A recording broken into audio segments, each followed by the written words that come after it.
आजकल की इस भागती दुनिया में हम इतने ज्यादा व्यस्त होते जा रहे हैं कि हम खुद को भूलने लगे हैं। हमारे मन में इतने विचार चलते रहते हैं कि वह हमें शांति से बैठने ही नहीं देते।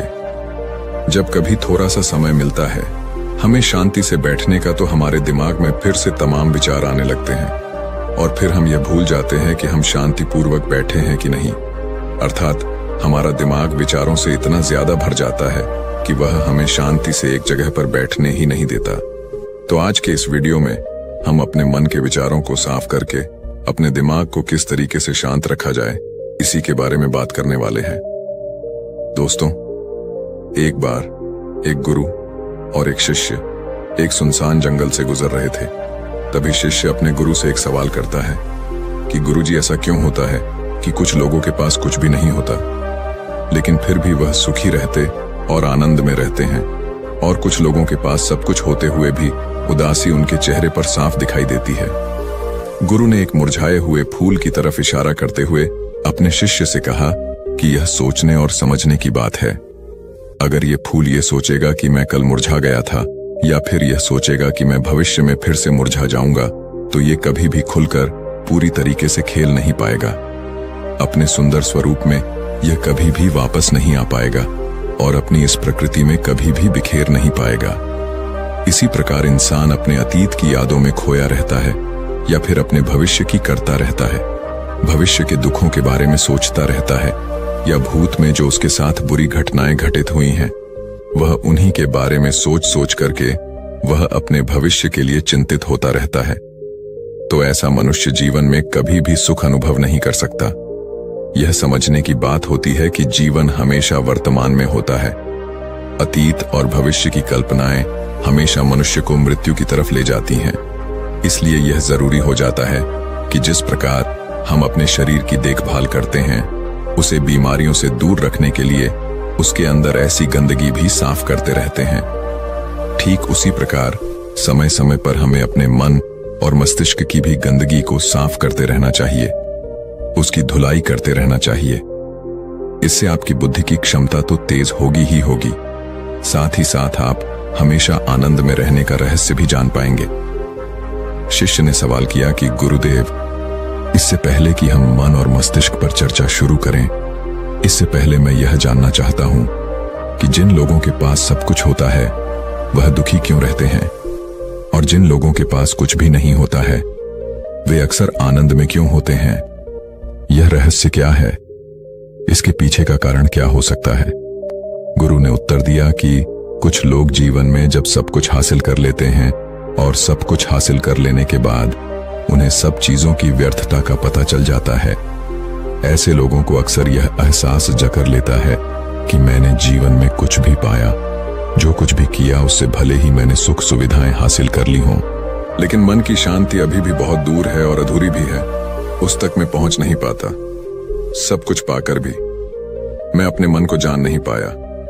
और जब इंसान को ऐसा लगता है तो उसे महसूस होता है कि जो कुछ भी उसने कमाया है वह कौड़ियों का भाव था।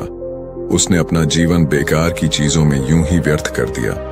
और वहीं पर जिस इंसान के पास जीवन में कुछ भी नहीं होता है, उसके पास एक उम्मीद होती है, सब कुछ पाने की लालसा रखता है, और वही लालसा, वही इच्छा उसको जीवन में खुश रखती है, आगे बढ़ाती है, और ऊर्जा से वह हमेशा भरा रहता है। गुरु ने अपने हाथ से एक सूखे पैर की तरफ इशारा करते हुए कहा कि शिष्य, कभी तो यह पैर भी हरा भरा रहा होगा, फलों से लदा हुआ रहा होगा। अनेक प्रकार के पक्षी और जानवर इस पर आराम करते होंगे, इसके फलों को खाते होंगे।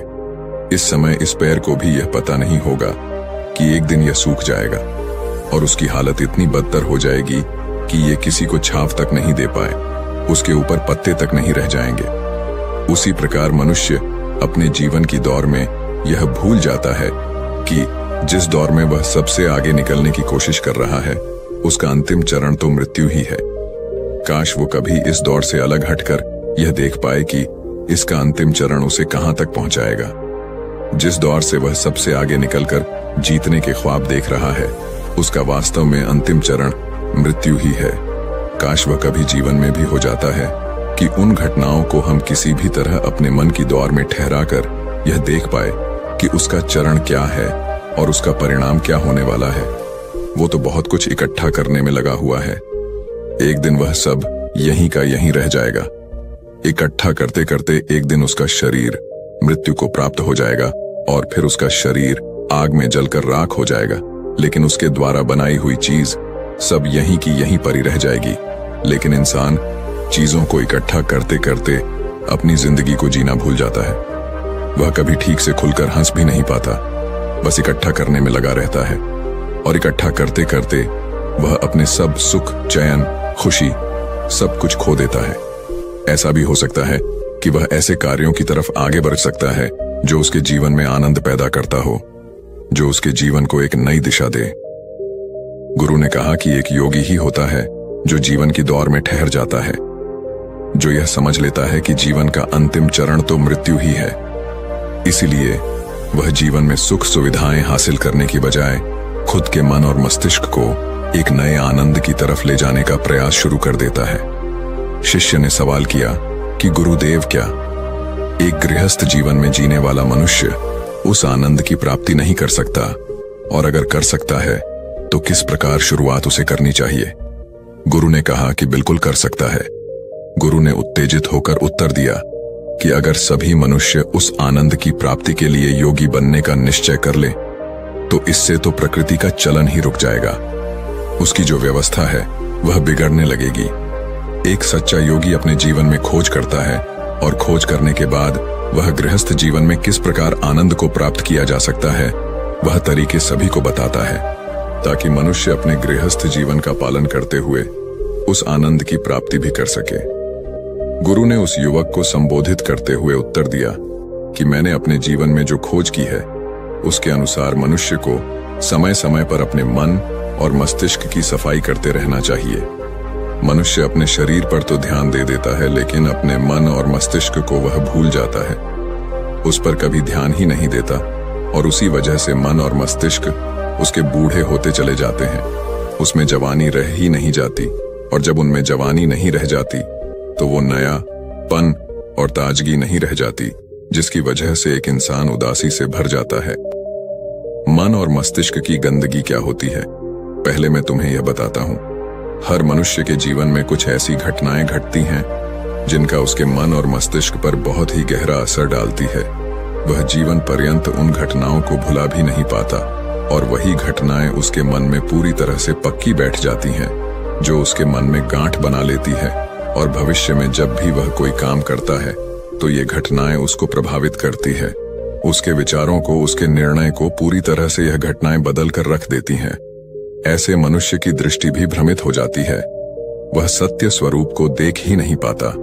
वह उन चीजों को, उन घटनाओं से जोड़कर भ्रमित तरीके से देखता रहता है।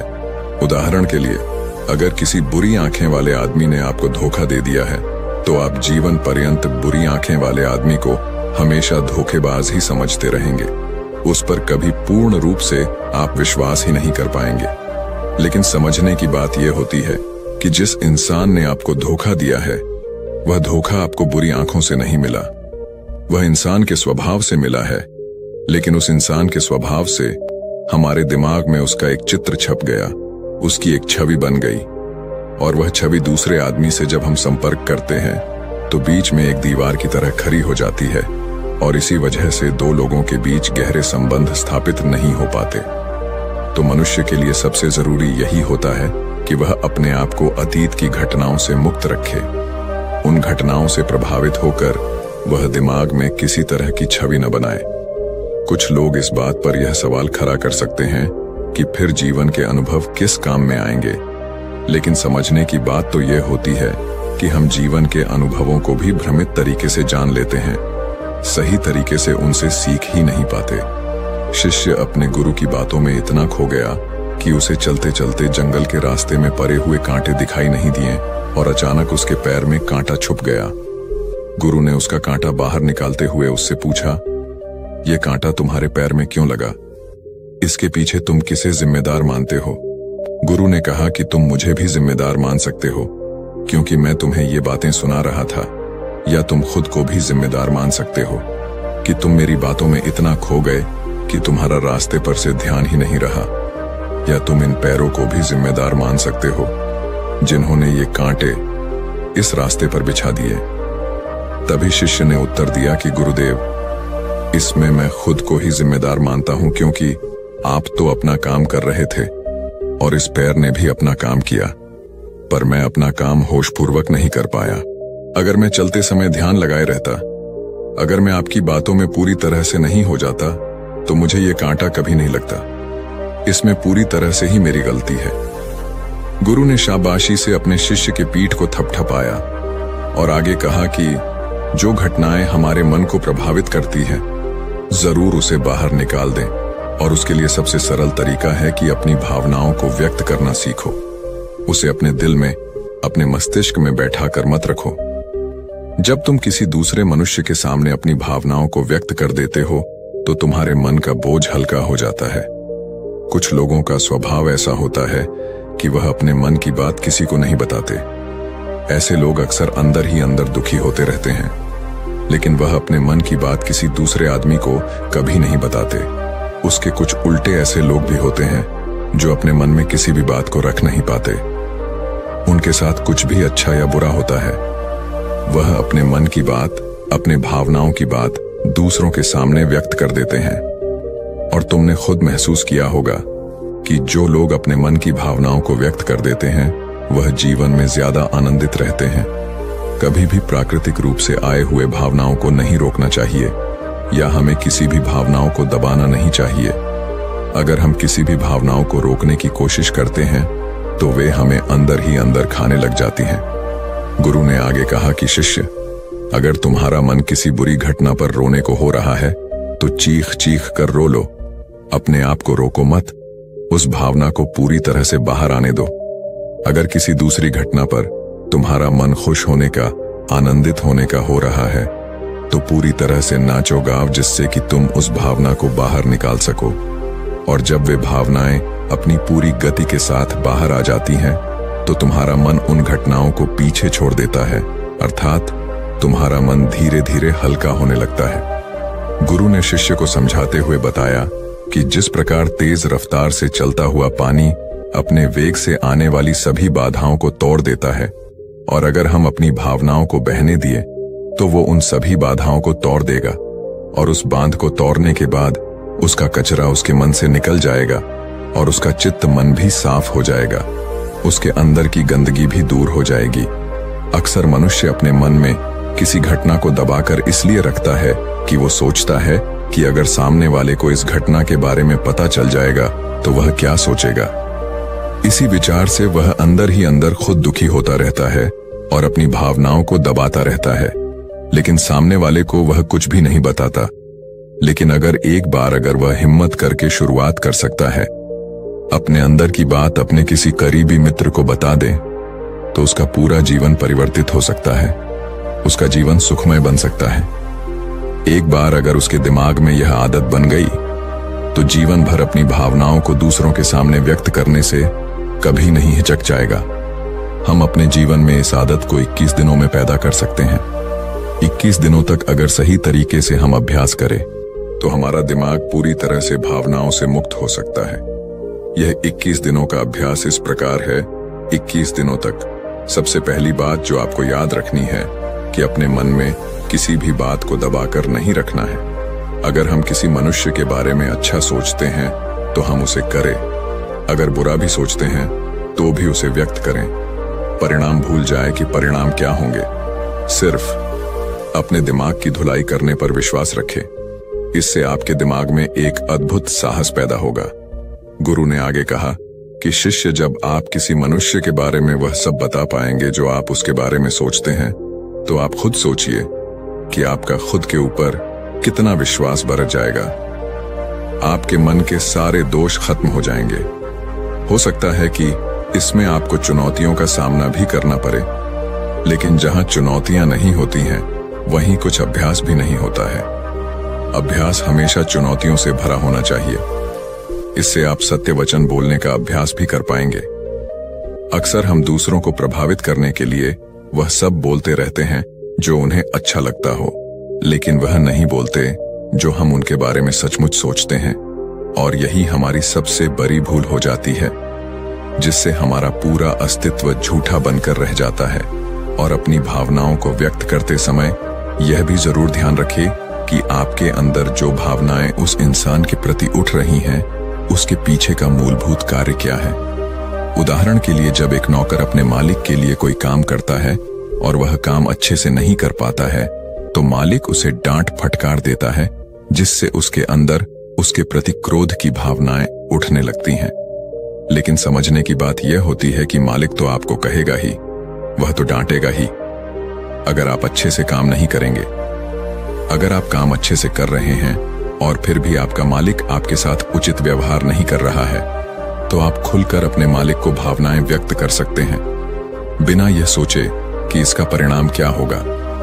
अगर आप इस भावना को उठाएंगे नहीं, तो आप अपनी नजरों में खुद ही नीचे गिरने लग जाएंगे।